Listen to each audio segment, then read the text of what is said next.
அன்பின் இரட்சகர் இயேசு கிறிஸ்துவின் நாமத்தில் வாழ்த்துக்கள். சங்கீதம் 99 அதிகாரத்திலே இந்த சங்கீதத்தினுடைய ஆசிரியர் ஆண்டவருடைய உன்னதமான உயர்ந்த நிலைமையையும், அவர் இந்த பூமியிலே அரசாளுகிற எல்லாரை பார்க்கிலும் மிகவும் உயர்ந்தவர், அவர் உண்டாக்கின எல்லா மனிதர்களை பார்க்கிலும் மிகவும் உயர்ந்தவர், அன்றைக்கு எருசலேமை மிகவும் உயர்வாக நினைத்தார்களே அந்த சீயோனை விட மிகவும் உயர்ந்த ஆண்டவர், அவருடைய நாமம் மகத்துவமும் பயங்கரமுமான ஒரு நாமம், அதிலும் மேலாக விசேஷமாக அவர் பரிசுத்தமுள்ள ஒரு தேவன் என்று சொல்லி இந்த சங்கீதத்தினுடைய ஆசிரியர் நமக்கு கற்றுக் கொடுக்கிறவர் மாத்திரமல்ல, அவரை நாம் பணிந்து கொள்ளும் பொழுது நம்முடைய வாழ்விலே அவர் நம்முடைய ஜெபங்களை கேட்டு நமக்கு பதில் அளிக்கிறவராகவும், நம்முடைய வாழ்க்கையிலே அவர் நீதியை சரிகட்டுகிறவர் மாத்திரமல்ல, நமக்கு மன்னிப்பை அருளுகிற ஒரு இரக்கமுள்ள ஆண்டவர் என்பதையும் இந்த சங்கீத பகுதியிலே தெளிவாக படம் பிடித்து காட்டுகிறதை நாம் பார்க்க முடியும். மகத்துவமும் பயங்கரமுமான அந்த தேவன் அந்த நாட்களிலே ஜனங்களுக்கு தன்னை வெளிப்படுத்துகிறதற்கு யாத்திராகமம் 25:22 அங்கே நான் உன்னை சந்திப்பேன், கிருபாசனத்தின் மீதிலும் சாட்சி பெட்டியின் மேல் நிற்கும் 2 கேருபீன்களின் நடுவிலும் இருந்து நான் இஸ்ரவேல் புத்திரருக்காக உனக்கு கற்பிக்க போகிறவைகளை எல்லாம் உன்னோடு சொல்லுவேன்.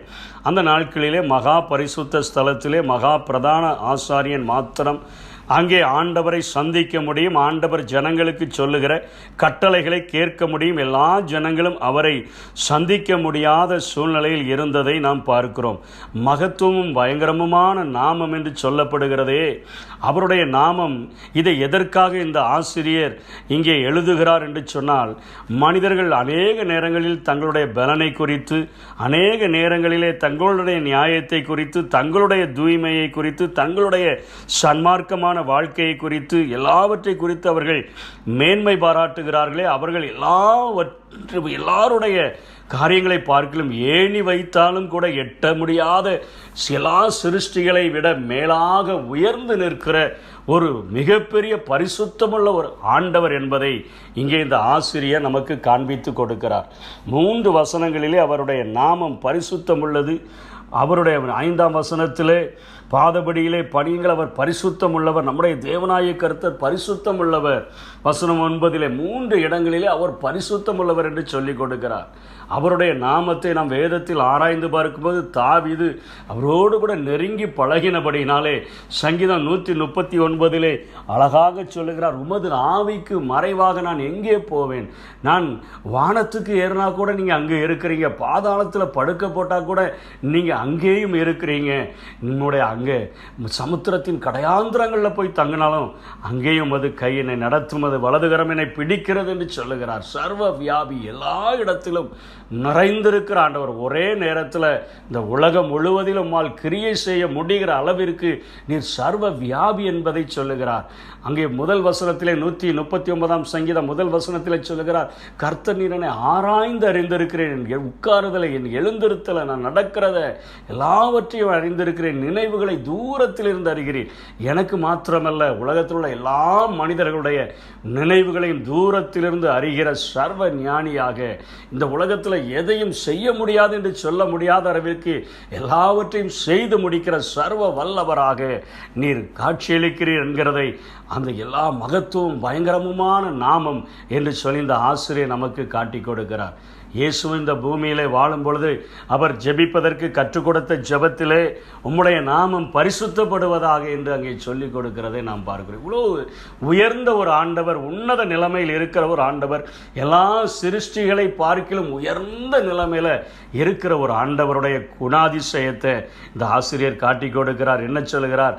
அந்த ஜனங்கள் அவருடைய பாதபடியிலே அவர்கள் விழுந்து அவர்கள் பணிந்து கொள்ளும் பொழுது ஒரு சாதாரண மனிதர்களாக இருந்த மோசேயினுடைய ஜெபத்தையும் ஆரோனுடைய ஜெபத்தையும் சாமுவேலுடைய ஜெபத்தையும் கேட்டு அவர்களுக்கு அவர் பதில் கொடுக்கிறவராக அவர் இருந்தார். இன்றைக்கும் நம்முடைய ஜெபங்களுக்கும் அவர் பதில் கொடுக்கிற ஒரு ஆண்டவர் என்பதை இங்கே காட்டி கொடுக்கிறதை பார்க்கிறோம். மேக ஸ்தம்பத்திலிருந்து அவர்களோடு கூட பேசினார். அவர்கள் அவருடைய சாட்சி பிரமாணங்களையும் அவர் தங்களுக்கு கொடுத்த கட்டளைகளையும் கை கொண்டார்கள். அன்றைக்கு மேக ஸ்தம்பத்திலிருந்து பேசின என் ஆண்டவர் இன்றைக்கு இதோ வாசற்படியிலே நின்று தட்டுகிறேன், ஒருவன் என் சத்தத்தை கேட்டு கதவை திறந்தால் நான் அவனுக்குள் வந்து அவனோடு கூட போஜனம் பண்ணுவேன், அவனும் என்னோடு கூட போஜனம் பண்ணுவான்.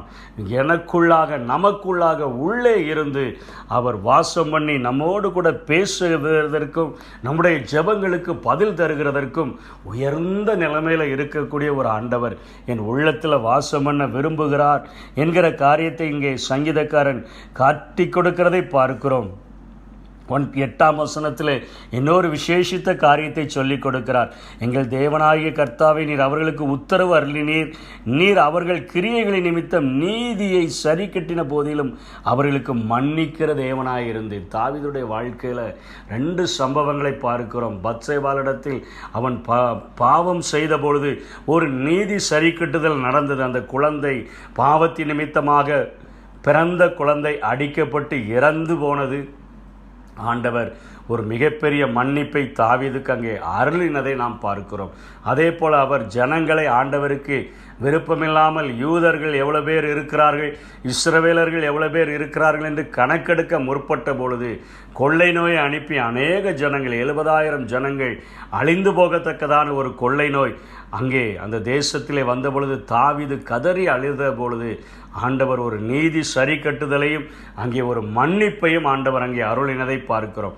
ஒரு சில நேரங்களிலே ஆண்டவருடைய நீதி சரி கட்டுதல் சிக்ஷைகள் நம்முடைய வாழ்க்கையிலே வருகிறதற்கு காரணம் மீண்டும் துணிந்து அந்த பாவங்களை நம்முடைய வாழ்க்கையிலே செய்யக்கூடாது என்பதை ஆண்டவர் நமக்கு போதிக்கும் வண்ணமாக ஒரு சில நீதி சரி கட்டுதலை நம்முடைய வாழ்க்கையிலே அவர் அனுமதித்து நம்முடைய வாழ்க்கையில் மன்னிக்கிற ஒரு மிகப்பெரிய ஒரு ஆண்டவர் என்பதை இந்த சங்கீதத்தின் ஆசிரியர் அருமையாக காட்டி கொடுக்கிறதை பார்க்கிறோம். அவருடைய பாதபடியில் நாம் பணிந்து கொள்ளும் பொழுது நம்முடைய ஜெபத்தை கேட்கிறவர் மாத்திரமல்ல, நம்முடைய ஜெபங்களுக்கு பதில் தருகிறவர் மாத்திரமல்ல, நடக்க வேண்டிய வழிகளை நான் உனக்கு போதித்து உன் மேலே என் கண்ணை வைத்து உனக்கு ஆலோசனையை சொல்லுவேன் என்று சொன்னாரே, அதே போல போதிக்கிற ஒரு ஆண்டவராகவும் நீதியை சரிகட்டுகிறவராய் மாத்திரமல்ல, நமக்கு மன்னிப்பை அருளுகிற மகா பெரிய தேவனுமாய் இருக்கிறார்.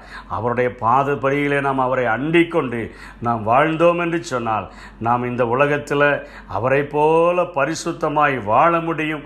பரிசுத்தத்தினுடைய பாதைக்கு நேராக பரிசுத்த ஆவியானவர் வழி இதிலே நடவுங்கள் என்று சொல்லி நமக்கு கற்றுக் கொடுத்து நம்முடைய கரம் பிடித்து நடத்த முடியும். வலுவாதபடி நம்மை காக்கவும் அவருடைய மகிமையுள்ள சன்னிதானத்திலே நம்மை மாசவற்றவர்களாய் நிறுத்தவும் வல்லமையுடைய அவருடைய பாதத்தை இறுக பிடித்து கொள்வோம். அவர் தாமே நம்மை பரிசுத்தப்படுத்தி நம்மை சுத்திகரித்து கடைசி வரையிலும் நம்மை நிலைநிறுத்துவாராக. ஆமென். என்னிடம் உள்ளதையே உம்மிடம் ஒப்படைத்தேன், அந்நாள் வரையிலுமே அதை காத்திட வல்லவரே.